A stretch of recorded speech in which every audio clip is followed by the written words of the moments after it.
Hey everybody, Charlie here from Homesteading and Hungry, and I want to talk to you about what happened last night. Now look behind me here. See this crepe myrtle? See how it's kind of going like that? Well, that happened because of a really crazy storm that blew through here last evening, and I want to talk to you about what happened here. So as the wind was getting stronger and stronger, and that crepe myrtle was bending over further and further, I was beginning to get more and more worried about my meat birds. And the reason why I was so worried about them is that this is their chicken tractor, and it's not like bolted to the ground.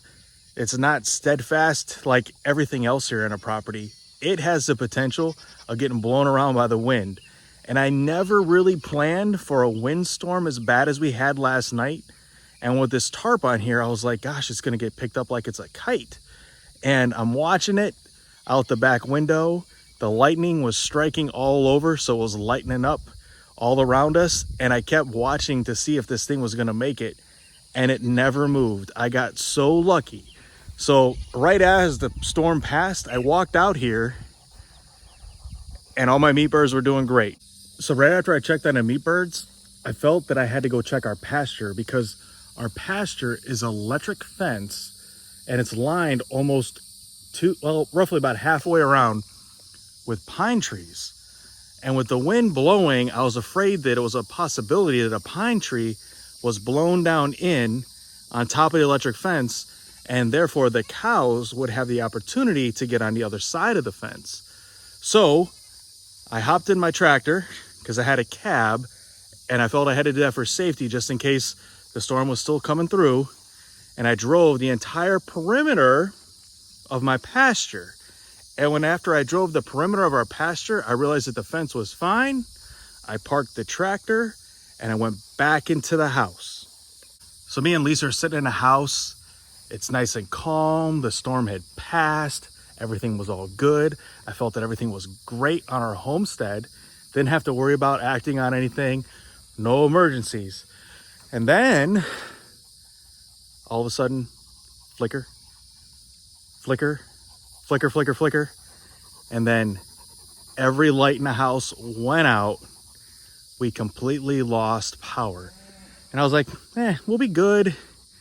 And after about 2 minutes, I was like, you know what? If it's been out that long, it's probably going to be out for quite a while. So the problem that I was facing at that moment was the fact that our fence around our pasture is electric, but it's the only electric fence that is not solar powered.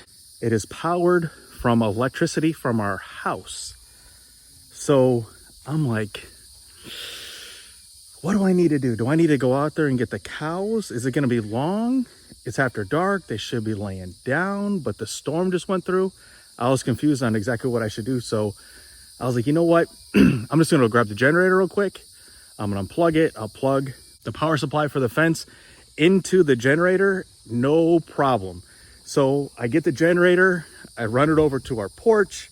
I unplug the cord from the house. I go to plug it into the generator. I grab the cord on the generator, and sure as heck, this is what happens. The cord came straight off, broke right in my hand. So the generator was useless at that point. So my biggest concern with not having power on the electric fence was, well, one, how long is it going to be without power? I felt it was for a short period of time. The cows would probably be all right because they're pretty well behaved. They're not really pushing on the fence and trying it. But I remember when we bought Faith, I remember the lady that we bought Faith from said to be careful, because Faith would like kind of smell the fence or sense the electricity in the fence. And if it wasn't there, that she would go to the other side to get something that she wanted or some grass. So like all of a sudden I'm playing these thoughts in my mind like, oh my gosh, the cow's gonna get out. What am I gonna do? So what I decided to do was to go outside into the pasture and try to bring all the cows in with their treats. Because I go out there all the time and I talk to them and I give them treats and they always come to me. So I felt that if I did it, I could get them into the corral that has 2x4 woven fence on it.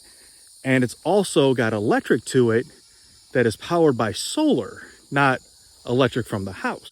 So at this point, I'm just ultra frustrated. I'm trying to get everything moving around, trying to get the cows, trying to figure out what's going on. Oh, here come my people. Here they come. So literally, I'm trying to get them into the corral, and I got this big, huge light, and I can hold it out here, and I can see all over the place. So I can see the cows. I can see their eyes showing back at me. So I'm like, this is all good.